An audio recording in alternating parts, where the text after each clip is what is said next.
I wonder if you got this letter, or you got this letter yesterday from two former city councilmen endorsing a challenger in the 2nd District, Diane Palangan. They endorsed her challenger, whose record I don't find terribly impressive, but that's my opinion. But I just thought that was a little over the top, sending out a letter like that. Do you agree? I think so, too. I do. Yeah. I do. I will say this much, and I mentioned Dennis before, and because Dennis has worked not with Joan Christian, but has worked with the community that I happen to be a part of, and all the communities around. Whenever he heard there was a need for information and people not certain how things were going, bringing the data to the community and sitting with them and working it through. Many times the last person to leave a meeting in the community, not in City Hall, in the community. And he has done this all over the city. This is a man who didn't have to have a letter sent. No. Because people know what he's done. As a matter of fact, you see few of his signs anywhere. That's right. That's right. I see a lot, and I've got to say another thing about that.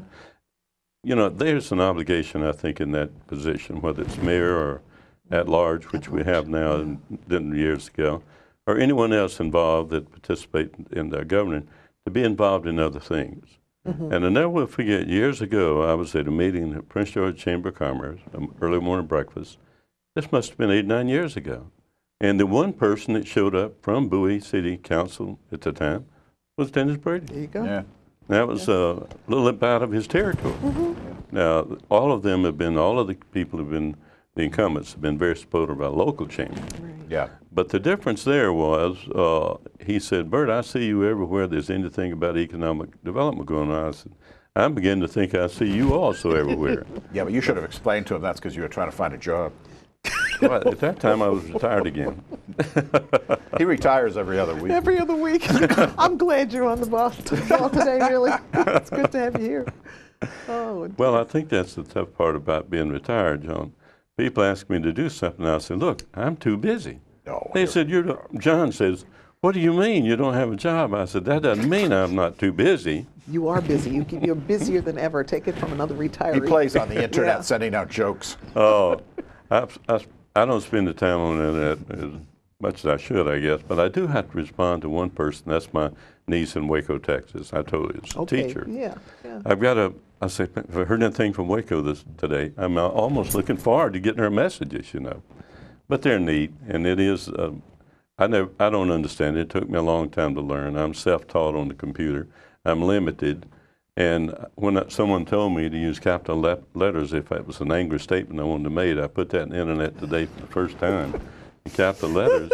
And I wonder if a person's getting that and knows I was angry.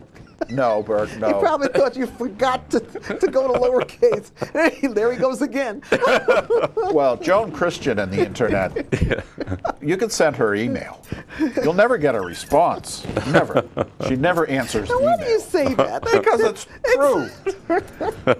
Well, maybe true, not terribly accurate. Well, we'll figure that one out. Yep. What she's doing is ignoring me.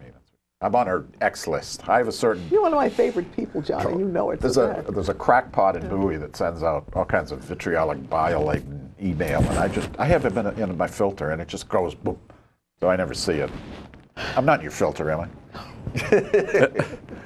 Well, you know, there's one thing I wanted to mention, too, Joan. When I hear you talk, I hear a long time of experience talking.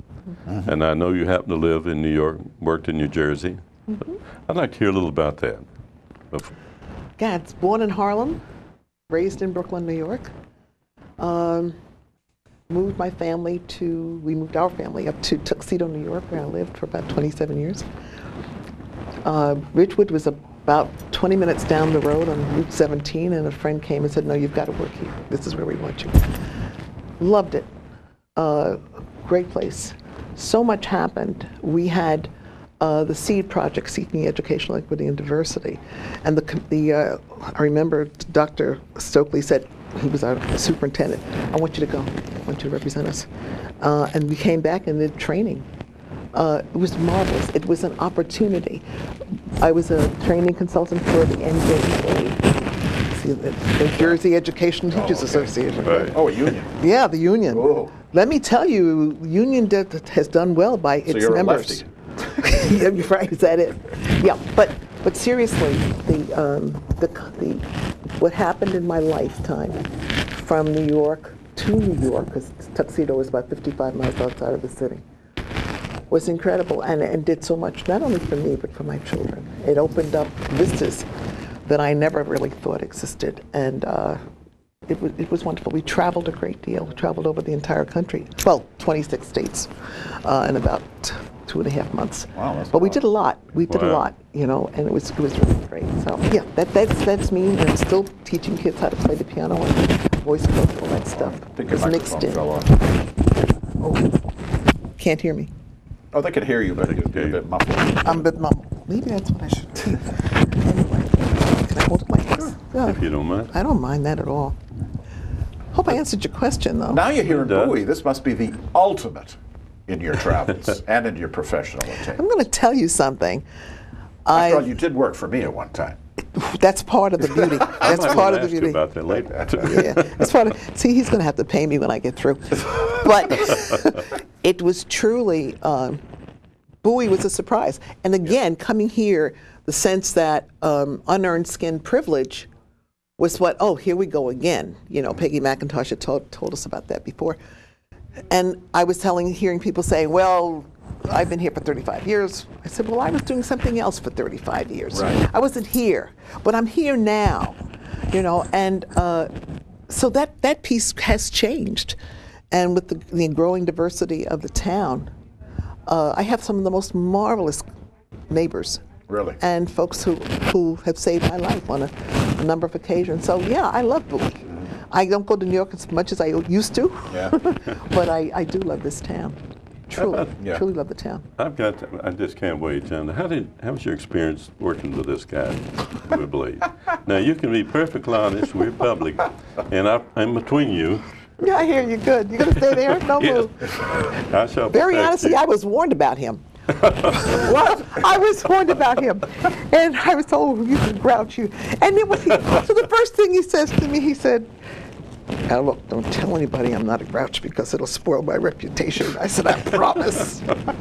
He was wonderful. He was a mentor. He was a person I could trust. We did a lot. I grew in the position because I never thought I'd ever be a writer for a newspaper, you know. But John opened the door and kind of pulled me in. I guess you're it.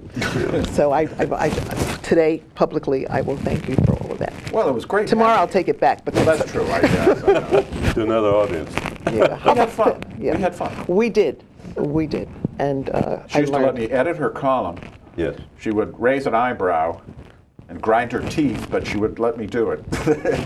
Well, and that's not well done today in some quarters of our. Yeah. He was a real editor. newspaper. He had the You gift got of it. editing, and there are not too many of those people left. You've got it. I find so many typos and so many things that are not done well in the newspaper, all types. I can pick up one from any area. Smaller newspapers seem to do a better job. And John's newspaper always had a great. You didn't see an editorial going there that he sanctioned that had any mistakes in it. They had some things you didn't agree with, but no mistakes. So I compliment John over the years on that. And for people that don't know him, you're right. They don't love him so much. Yeah, you have to know him to understand him. You really do. He's easy to know, but you also have to be trustworthy Right. to, I think, have the relationship. Right. And that goes, this Scotsman Yeah. and this New Yorker. Yes. We made history. We really did. Yeah, that part of the country seems to have more of that. Thank goodness we met you. We would have a reputation of people in that area that would be guided by, and it'd be John.